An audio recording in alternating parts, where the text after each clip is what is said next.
ছাত্ৰীসকল আজিৰ ভিডিঅ'টোত আমি R1 অৰ্থাৎ পুনৰ আলোচনা চেপ্টাৰ 1ৰ 21 নম্বৰ প্ৰশ্নটো আলোচনা কৰিম য'ত তোমালোকক সুধিছে গ্ৰাহকক আকৰ্ষণ কৰিবলৈ এজন ব্যৱসায়ীয়ে এটা চাৰ্টৰ দামত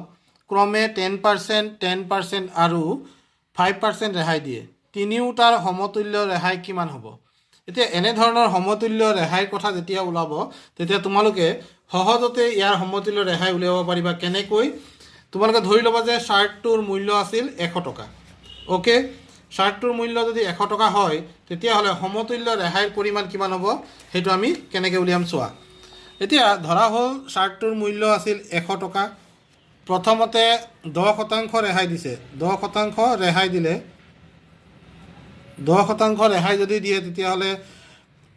100 টকাৰ 10% ৰেহাই দিলে 90 টকা হ'ব ইয়াৰ বিক্ৰী মূল্য আকৌ 10% ৰেহাই দিলে এতিয়া 90 টকাৰ 90ৰ যদি 10% উলিয়াব যাওঁ 90 পূৰণ 10% অৰ্থাৎ 90 পূৰণ 100 ভাগৰ 10 উলিয়াবলৈ যাওঁতে আমি পাম 9 টকা ৰেহাই প্ৰথমতে 100 টকাৰ 10% ৰেহাই ওলাওঁতে আমি কিমান পাইছিলোঁ 100 পূৰণ 100 ভাগৰ 10 অৰ্থাৎ 00 কেনচেল কৰি দিলোঁ কৰি দিয়াৰ লগে লগে আমি 10 টকা প্ৰথম ক্ষেত্ৰত আমি 10 টকা ৰেহাই পাম পিছৰ ক্ষেত্ৰত 9 টকা ৰেহাই পাম অৰ্থাৎ তৃতীয়বাৰ 5% ৰেহাই দিছে কিহৰ ওপৰত 81 ৰুপিছৰ 5% অৰ্থাৎ 81 ডিভাইডেড বাই 100 সৰি 81 ইনটু 5% অৰ্থাৎ 5 ডিভাইডেড বাই 100 এইটো কৰাৰ লগে লগে 5 গুণ 5 5 8 গুণ 40 অৰ্থাৎ 100 ভাগৰ 405 অৰ্থাৎ আমি পাই যাম 4.05 পাম এতিয়া চোৱা প্ৰথমবাৰ ৰেহাই পালোঁ 10 টকা পিছৰবাৰ পালোঁ 9 টকা পিছৰবাৰ পালোঁ 4 টকা আমি কিমান পালোঁ 4 টকা 5 পইচা পালোঁ অৰ্থাৎ চোৱা সমতুল্য ৰেহাই কি হ'ব সমতুল্য ৰেহাই হৈ যাব 10 যোগ 9 যোগ 4.05 এতিয়া এইকেইটা যোগ কৰিলে 23.05 হ'ব সমতুল্য ৰেহাই তোমালোকৰ সমতুল্য ৰেহাই যিহেতু ওলাব দিছে সেইটো হ'ব 23.05 অৰ্থাৎ যেহেতু 100 টকাৰ ওপৰত ৰেহাই মই উলিয়াইছিলোঁ সেইকাৰণে এইটো সমতুল্য ৰেহাইৰ হাৰটো হ'ব 23.05%।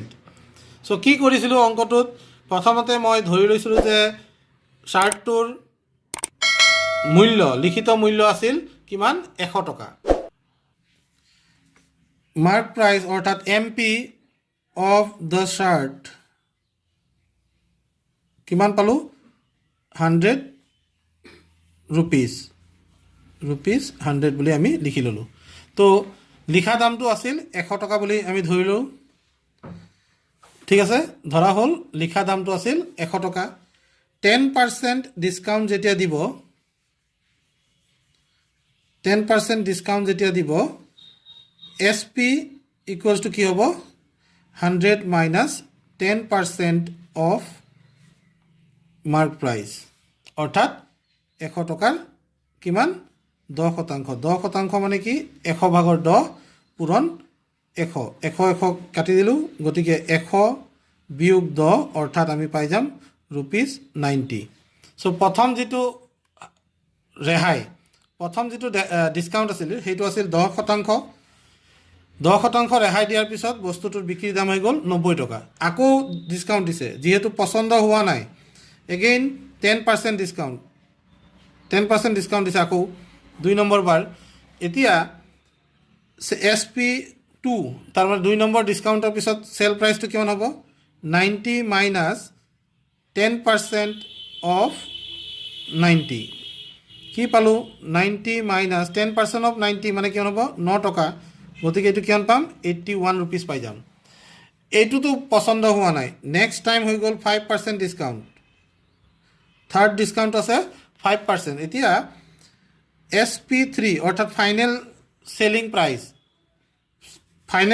প্ৰাইস তিনটা ডিসকাউন্টৰ পিছত কিমান হৈ যাব চোৱা 81 মাইনাস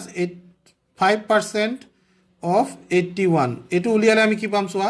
81 মাইনাস 5/100 into 81 তাৰ মানে 81 minus 5 1 ja 5 5 8 ja 40 ডিভাইডেড বাই 100 তাৰ মানে আমি পালোঁ 81 মাইনাছ 4.05 এতিয়া ফাইনেল এছ পিটো কিমান পালোঁ চোৱা ইয়াত যদি মই বিয়োগ কৰি দেখুৱাওঁ তোমালোকক 81.00 লিখি ল'লোঁ 4.05 মাইনাছ কৰিলোঁ কৰাৰ লগে লগে কি হ'ব চোৱা 10 মাইনাছ 5 পালোঁ 9 মাইনাছ 0 9 পালোঁ এইফালে পাই গ'লোঁ আমি 10 মাইনাছ 4 6 আৰু এইফালে 76 তাৰ মানে ফাইনেল এছ পিটো আমি পাই গ'লোঁ ফাইনেল এছ পি পালোঁ 76.95 এইটো হ'ল ফাইনেল এছ পি তাৰ মানে কি 100 টকীয়া বস্তু এটা তিনিটা ডিছকাউণ্ট দিয়াৰ পিছত তিনিটা ক্ৰমিক ৰেহাই দিয়াৰ পিছত ইমান টকাত বিক্ৰী হয় তাৰ মানে কিমান হ'ল 100 টকা বিয়োগ 76.95 যদি কৰোঁ তেতিয়াহ'লে ৰেহাই কিমান হ'ল 23.05 অৰ্থাৎ